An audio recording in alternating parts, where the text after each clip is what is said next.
Pangos and Bell, the freshman guards. Mike Hart, Harris, and Sacre up front for head coach Mark Pugh, who is in the process of trying to get to his 12th consecutive West Coast Conference championship, and we are underway. Game number 2 in the West Coast Conference slate for Gonzaga. And this is Mike Hart. Pangos guarded by Lowry. Harris has hit some threes this year. He drives, and the lay-in. Right away you see the mismatch Elias is going to have. It could be Moore guarding him on the perimeter, or even Darby, who's a decent athlete. They're going to have a tough time keeping him in front, particularly if he uses those ball fakes beyond the three-point line. Nice move. There's Lowry trying to create some space with Pangos right there. Found an opening, missed the shot. Darby the rebound, put back, no good. Sacre has it knocked out of his hands right to Bell. Sacre clearing out some space inside and a chance for 3. He clobbered Darby. No call. Oh, the nice no call from the official. You know, I mean, given the lack of size up front, let's take a look at it. Not sure if we're going to see the contact. Nice heads-up play. Rob slows down, goes up strong enough to finish through the contact. But a lot of teams, a lot of these smaller teams in the WCC are going to look to bait the officials into calling some early fouls on Rob. Really, Rob, despite his numbers maybe not being as gaudy as some of his teammates, is probably the most difficult matchup in this conference, given how big and strong he is. I agree with that. And as far as fundamentals go and the way he plays his position, he may be the best in this league at that.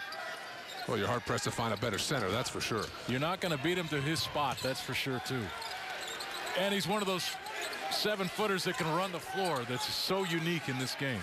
Although that seems to be changing. Yeah, it's becoming a lot more of a fluid game. Smaller post players get up and down the floor, can step out and knock down shots. That's what makes Rob so likable in a lot of ways, is he's more of a traditional back-to-the-basket player. 7 on the shot clock. This is Lowry. Sacre popped out on him. Shot away. That's short by Hector Harrell. 5-0 Gonzaga. Trying to get it to Sacre, and they do.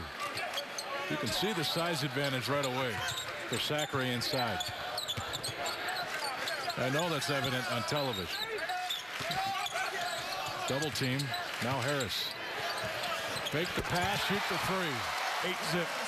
Good patience inside from Rob. Double team comes, and that's an area where he's really improved from his first year here to now. He can handle those double teams, doesn't panic, rush himself. That's a simple pass.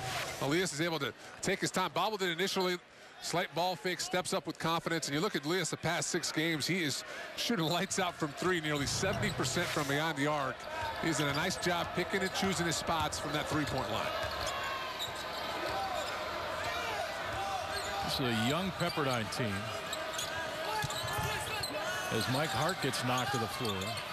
And they're without some of their weapons as well. Dane Suttle, Lauren Jackson. Jackson out for the year with an ACL. He was a big part of their offense a year ago. And Suttle has had chronic ankle injuries. It's not sure if he'll come back. 1 on the shot clock. And Willis forced to force that up.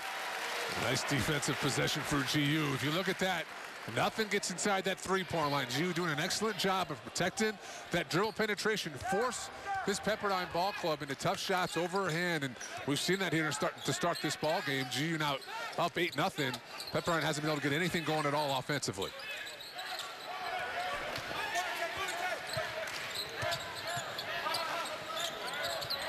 Here's Hart. Bell fires the 3. That's long. Loose ball.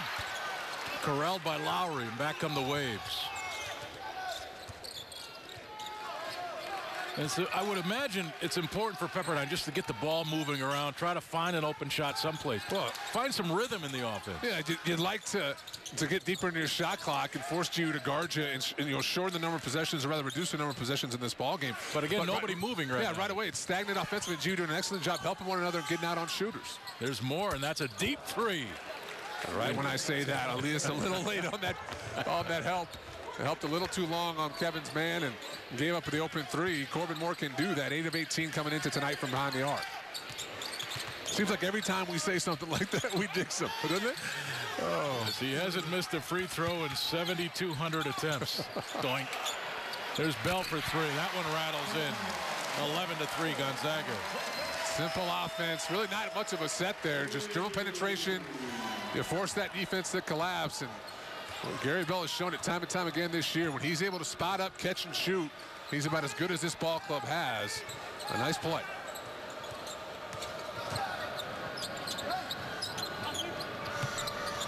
Corbin Moore is really the focal point of this offense for Pepperdine. He's 6'10". Harold, that's for three. Zachary, another rebound. Not a good look by Pepperdine. They're not getting much from Gonzaga. Here's Pangos to the baseline, blocked by Moore. 15:27 to play first half. Gonzaga already with an 8-point lead on Pepperdine. 11-3. Pangos, Bell. There's a combination for years to come for Gonzaga. And GU 4 of 6 shooting in this first half. It's about the third or fourth possession we've seen Pepperdine fall back in that 2-3 zone. Trying to protect that painted area. You know, take the chance that GU will struggle from three tonight. We'd much rather them shoot long jump shots than give up easy buckets around the rim. Zachary working hard inside. Here's Mike Hart driving. Loose ball. Grabbed by Darby. And a foul is called here on Hart. That's his first, team's first. Good patience, but Mike got himself into trouble in that baseline. Not only did he dribble too far along that baseline, but he left his feet. And when you jump and you have nowhere to go, it's almost an automatic travel. He tried throwing it up to the rim to get the tough finish, but wasn't able to do it. That's not his game. Take one dribble, two dribbles, take a look. If it's not there, move the ball. You're not a guy who's going to be a creator on the offensive end. Here's Willis. And now Moore bouncing into Harris. Kick out Baker. That shot's long. Bell with a rebound on the run. Missed the shot. Tough one there. And a travel. Actually an offensive foul. Charge. It looks like G does a nice job getting back. Mike Hart, let's take a look. He trails the offensive play, steps in, and despite the pass already being delivered, the official gives him the charge. That's a tough call. You know, I always look at it, you know, as an offensive player, leave my feet, I make my play. Shouldn't I be allowed to come back to the ground? But right there, the official, Mike clearly outside that half circle around the rim, and I gives him the call. If you hit the guy in the chest is one thing, but when you braze him through the shoulder, sure. I'm not sure if you get the call. But we are in Spokane. Pangos. Zachary over the rim for that rebound. And he'll shoot free throws. A good shot from Kevin Pangos off that first ball swing. And Rob's just going to be alone. Corbin Moore, the biggest player for Pepperdine at 6'10", but generously listed at 235 in the media guide, probably closer to 220. He's going to have a tough time all night with Rob trying to keep him off the glass. And that's an excellent area for Rob to score. You know, he doesn't have the offensive package, say, as Sam Dow or Elias Harris does, but he can get some buckets off those offensive rebounds. And tonight early, you've seen him go after some of those offensive rebounds. Joshua Lowry, number 10, back on the floor for Pepperdine. This has been one of the more underappreciated guys, I think, in this decade for Gonzaga and what he's done. If you remember back to last year in that early season and that really tough schedule, as he's now 7th all-time in free throws made. He's going to have 400 by the time he's done. But he was so important, such a rock inside. He was a 15-10 guy. Early part of the season, really saved the season in my mind. Well, you look at it, we talked about the top young guards, first 7 games, he carried this team. A little over 16 points a game, almost 10 rebounds. Did an excellent job getting himself to the free throw line, 10 free throws attempted per game. So you're absolutely right, he carried him early in the year, and he's done that throughout his career during stretches. There's a nice offensive play. Hector Harold, the easy one. Sam Dower replaces Zachary. Guy Landry-Eddy on the floor as well for GU. So Zachary in front of Matt Bolden. Pangos' shot for 3 is short. Bolden had 368 makes from the free throw line. Lowry's shot from 3 in transition is good, and now Pepperdine, they're finding some rhythm the last couple of possessions. Yeah, they have. They've gotten that on transition. They forced some missed shots, able to get the rebound in that zone. As a result, they've been able to get out in transition and find some rhythm shots, some open looks. They haven't gotten much at all in the half court. Gonzaga now 1 of 7 shooting their last 7 shots, and Lowry, quick trigger in the transition. Yeah, you can do that. Shoots about 32% from the three-point line. How about that? Harris has really pulled that out of the arsenal this year. He really has. You saw it a bit his freshman year. You look at his freshman numbers, about 45% from 3. Really dropped off last year, I believe, in the 20s. This year, he's been much more consistent on the three-point line. A lot of contact, no foul. Gonzaga basketball, actually Pepperdine basketball, as Willis and Pangos collided here right in front of us. And David Stockton on the floor now as Pangos gets a rest.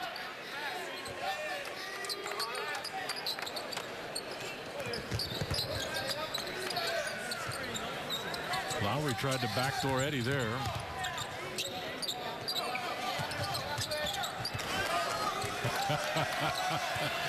Landry Eddie. He's wanting Lowry to bring it right at him. And then the switch allowed Lowry to get inside, and shot was blocked. Lowry ran it down, 2 on the shot clock. He doesn't know. Finally he does and didn't get it away in time. 3 turnovers now for Pepperdine. They trail by 7. Yeah, just offensively, 3 of 9 now. Really, the only success they've had is behind the three-point line. 2 of the 3 makes have come from behind the arc. And that's an area where they've had some success. GU, for the most part, inside the arc has done a nice job, though. Here's Stockton. Offensive foul. Landry doesn't like it, but that's probably the right call from the official. Took that hard dribble, really had no purpose to that move. You know, he's more talented than Mike Hart is offensively, but when you got guys like David Stockton, Gary Bell, Kevin Pangos, guys who make plays with the ball, it's your job to play off those guys. I think sometimes guys feel the need to try to be create something on their own, and that's just not his strength right now. At least he's got to continue to get comfortable at this level. And Marquise Carter on the floor for GU as Gary Bell gets a breather. This is Jordan Baker, number 1 from the baseline, a freshman from Tempe. And it's a 5-point game.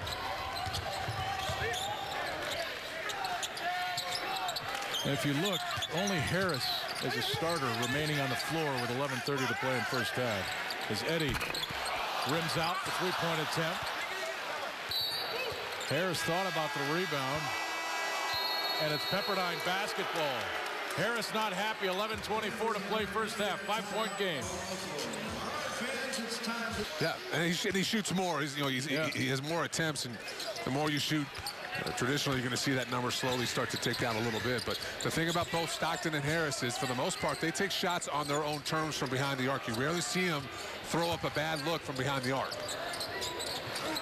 There's Caleb Willis. And Ramon Eaton, number 24, on the floor for Pepperdine. Eaton, another freshman out of Sacramento. 10 seconds on the shot clock, and Baker backs it out. 6 now. Baker on Harris. Offensive foul. Stockton there to take the brunt of it. Team foul number 5 on Pepperdine. David Stockton and Mike Hart do that better than anybody on that ball club. They are able to anticipate where guys are going with the ball. They take the scouting report. They understand which plays teams are trying to run. And they just do an excellent job of anticipating, getting the right spot, and taking those charges. Those are big plays. How much of it is instinct? How much of it is preparation? I think it's instinct. I also think it's courage. Stepping in. A guy like David Stockton will step in against anybody.